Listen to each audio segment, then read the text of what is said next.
Good morning and welcome to Face to Face. My name is KG. 1st of August 2024. What an amazing, start of a month, because today we are talking to the Director of Research and Documentation Division from the National Museum of Malaysia, Ms. Darniza. And welcome back to the studio, Ms. How are you? I hope you're having a good time.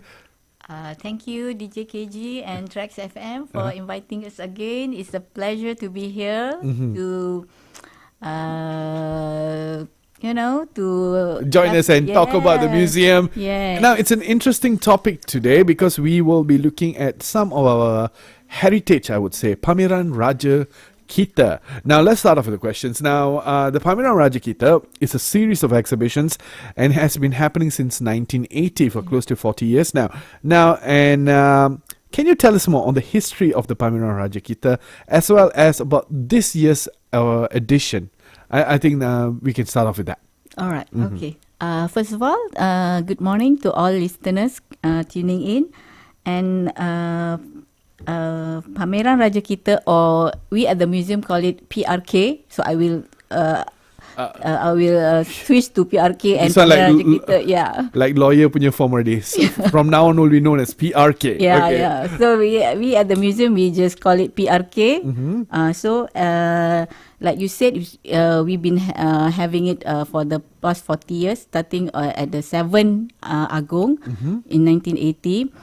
Back then, it was because the PRK is a very special exhibition due to the installation of the Agong, and so it is every 5 years or other circumstances. Very special because it's about our head of state. Okay, it's about our head of state, our symbol of unity and our symbol of sovereignty. So it's for the museum. It only happened once every 5 years. Yes, once there's an installation of the Yang di-Pertuan Agong. So, and because it's the concept of the constitution monarchy is very special in our country because of the rotation. Yeah, because of the rotation and how the rulers are chosen from the 9 states. So it's a very unique characteristic in our democracy. Yes, I think there's no other country that actually practices something like this, or is there, if I'm not mistaken? Yes, actually for the rotation wise, so far there's no other countries. Yeah. But monarchy is... Constitutional monarchy is standard, yeah. Yes. But the rotation is unique to Malaysia. Yes. So that's one of the criteria that why we are having the exhibition, so that the public will know about this uniqueness of the concept of the constitution monarchy. Okay, so back in the 1980s, from the 7 Yang di-Pertuan Agong up until the 13 Yang di-Pertuan Agong, the exhibition was held at the Museum Negara. Okay. So, but in after the 14 Yang di-Pertuan Agong, the Sultan Abdul Halim of Kedah, it was held at the old Istana Negara. Oh, wow! Yeah, which then became the Royal Museum. Oh, that is interesting. I've never been there, although I've seen it a number of times. I've never been there. It was just beside the road, the main road, right? Yeah, right before you exit to Syed Putra. Yeah. So for the next 3 installations of the Yang di-Pertuan Agong, the 14, the 15 and the 16 Yang di-Pertuan Agong, the PRK were held there at the old Istana Negara. Okay. Also, but now because the Museum Diraja is closed for upgrading work, so the back to home lah. Agong, it's back to the National Museum, which is also nearby. Yeah, we can literally just walk there right now. True. So about this year's edition of Pameran Raja Kita, Miss, what's going on about that one? Okay, the uniqueness of the exhibition is due to His Majesty and the Queen, because of the rotation. So every 5 years we get to see different Agong. Yes, that's true. Yeah. So basically, the first part of the exhibition is all about the history, all about the constitution, how the Agong was chosen, and about the specific powers and jurisdiction of the Agong, all are same according to the constitution. So we cannot change that part. But for the second gallery, second part is all about the Agong and the Queen.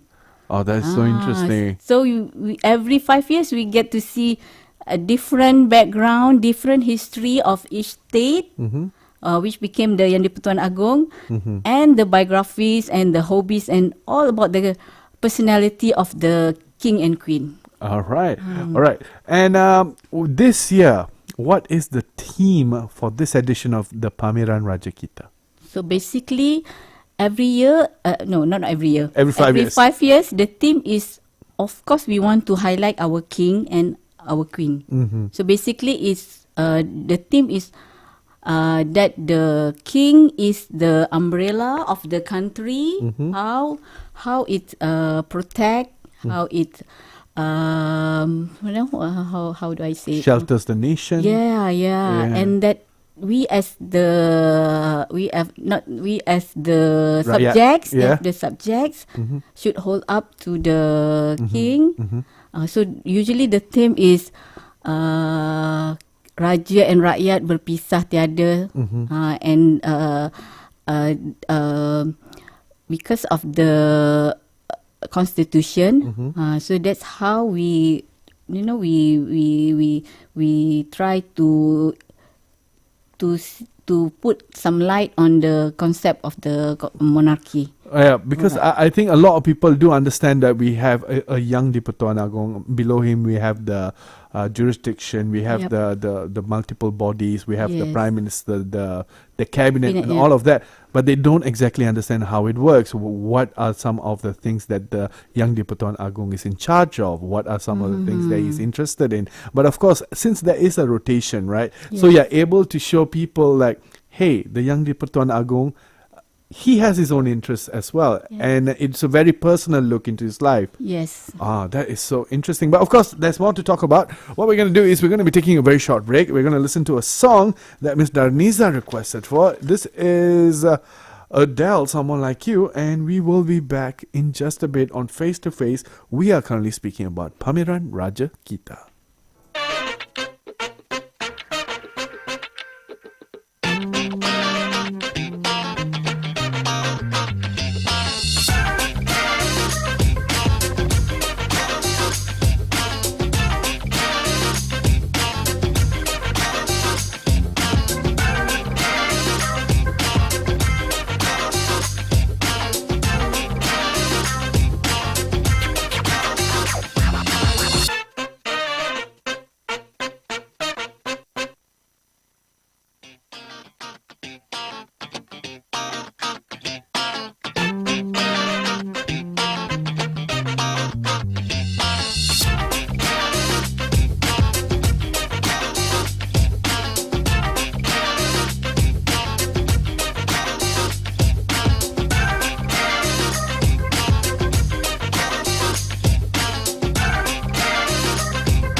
Welcome back to Face to Face. We are with Ms. Darniza, Director of Research and Documentation Division, the National Museum of Malaysia.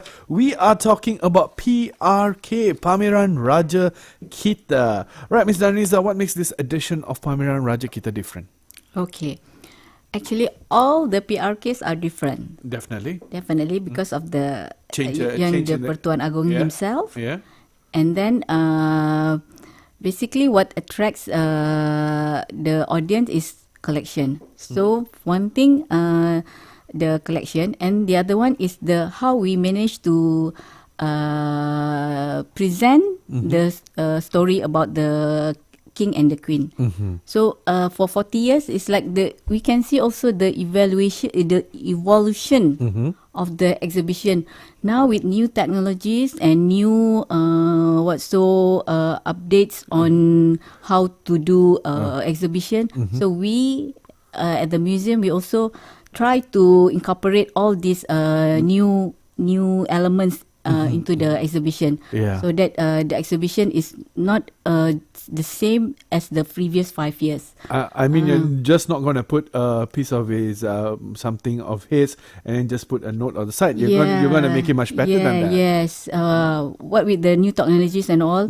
So now we have the 3D scanning. Oh wow, that's so cool. Yeah, and so that you can see some of the collection in 3 dimensions and all. So that's what we look into about the exhibition. Basically, the storyline more or less are still the same as long as the institution of the Yang di-Pertuan Agong, the Federal Constitution and all, we are not changing. That cannot be amended. That cannot be amended. That cannot be enhanced whatsoever. So it has to stay exactly how the history, and we cannot change the history and all. So that part will remain the same, but the second segment, because we have 2 galleries, we have 2 galleries for the PRK. The gallery 1 mostly all about the history and the institution of the Yang di-Pertuan Agong, and the second gallery is all about the personalities, biographies of Her Majesty and His Majesty. Right. So basically, when you go to the first gallery, you will understand how the institution was created, how the history began and all. But then you went to the second gallery, then you will see the different story. Now it's all about Johor. So you will learn about Johor, how Johor as a sultanate began. And then the lineage of the sultans and all, how long they have the sultanate has been, and then we go narrow it down to the His Majesty the King, his hobbies, his background, so you can learn a little bit about him, and then the Queen. So basically, you will get like a wholesome idea of who is our king and queen. Okay. And what do you think the public should be looking out for at the exhibition? Well, there are a lot of information that the public can get from the exhibition, not just from the panel text and all, but we have a number of interactive for people to, especially for the children, for all levels, to experience. But because when you visit museum, it's all about experience. You should have an experience that you cannot describe. True. So that's what we're trying to create. So the public should, first of all, they should know about our king and queen. They should at least know a bit about the king, about the queen, the history, and then about the institution itself. And then last but not least, how it all merged into our society. Yeah, I think that is something that many of us are quite unaware of. Yeah, and now we will get a very first-hand experience in knowing exactly how everything fits into what we call the fabric of society of Malaysia. Yes. And of course, Miss, in your opinion, what's the most significant item on display at this year's Pameran Raja Kita? Well, for me personally, every 5 years, every PRK, I will look I will always look into the royal regalias. I don't know why. Oh, you're a fashionista, aren't you? No, because the regalia is just because you only can watch it on TV during the installation. You cannot watch it on any other time because it was specially brought for the installation ceremony. Yeah, and if I'm not mistaken, you do correct me if I'm wrong. Every single sultanate in Malaysia have their own regalia, have their own symbols, and none is the same with another. Although they look very similar, but there's minute differences, right? Yes, Yeah. true. You are true. For example, the royal headdress for the king.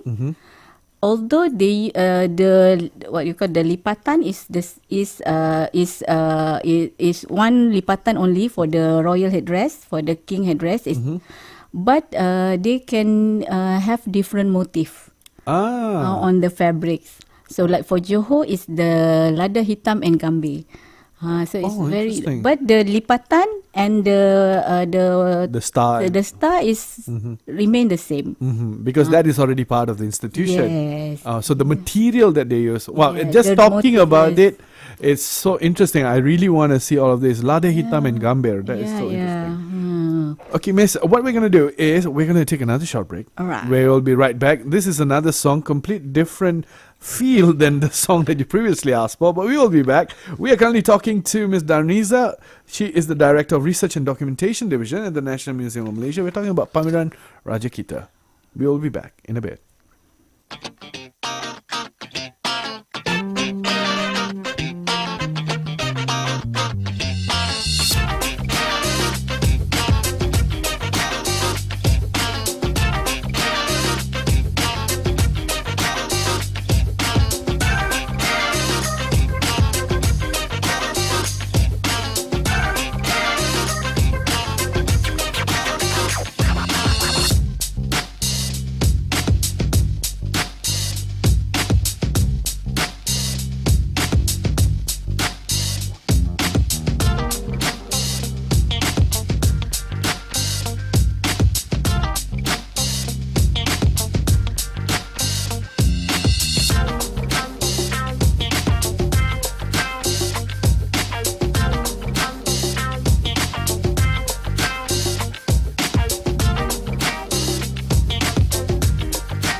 Welcome back to Face on the 1st of August 2024 with Miss Darniza, and she's the Director of Research and Documentation Division, National Museum of Malaysia. Pameran Raja Kita is the topic for today. Now, Miss Darniza, you already told us about your interest in regalia. On top of that, what are some of the more interesting artifacts that are on display at this year's exhibition, and why do you think so? Okay. So basically, all the artifacts are interesting because it's the first time for everyone, especially on the His Majesty's and the Queen personal collections. Personal collection? Yeah, Wow. so that one everyone should be looking forward to because this is the only time. Maybe in the past they have been displayed, but in Museum Negara it's like the first time. So one of the collection is the royal crown. But we have it in a it's not the crown because the crown has only displayed for 4 days due to security yeah, and all. of course. But now you can experience it in a 3D. Yeah. Oh wow, that's interesting. Yeah, so it's this one. But basically, all his personal collection and the Queen's personal collection are very interesting. Like the King, how his interests are in motorsports. So he has one three-wheeler Morgan car and Harley Davidson motorcycle that he used for the Kembara Mahkota Johor. Oh yes. So yeah. That was a couple of years ago, right? Yes. So it's on display at the National Museum. And for the Queen, Her Majesty, she's an avid writer and paintings. So we have a few of her paintings on display. Oh wow. And her collection of children's storybooks. Oh, that is so interesting. Yeah. This is something that we need to do. We need to come and we need to be there. And to ask, how many items are on display and what was the curation or selection process like? On total, there are 270 collections from the first and second gallery on display. But we are very lucky because we get a lot of support and cooperation from other agencies that hold the artifacts. Because the artifacts are not ours. Yes, we true. have to borrow it and to display them. Yeah. So we have to borrow from National Archive, National Library, and then the Abu Bakar Royal Museum in Johor, and the Istana Serin Museum, and all. I have the list are very long. So they we are come very from thankful. a lot of places. Yeah, so we are very thankful for their cooperation, and the selection process and the curation process is very tricky. So because an exhibition this scale requires a lot of manpower and a lot of communication among our team. So basically we have we divided into 4 teams, like the research team that will do all the research about the King and the Queen and the storyline and all, and then we have the collection team that will focus on the collection, on the documentation of the collection, the transportation of the collection, on the how to transport the logistics and all. Yes, that one the collection team, and then we have the conservation team. Conservation team that will do the conditioning report for all the collection, whether it needs to be conserved, whether it needs to be clean or whatsoever. So the collection team will look at each collection, and then the exhibition team will do the design process on the gallery, and then come out and ways how to display and how to present the collection and the storyline in a way that make people will understand. And all 4 of these teams have to work with each other. Yes, you have to communicate because let's say if one collection is last minute said we cannot get the collection, so we have to change the storyline. So the research team, we have to look into it again. Okay, this collection is not in the list now, and then we have to. And then let's say if you got one collection, then the conservation say we need time to conserve it. Yeah. So we have to like communicate, and then the exhibition team.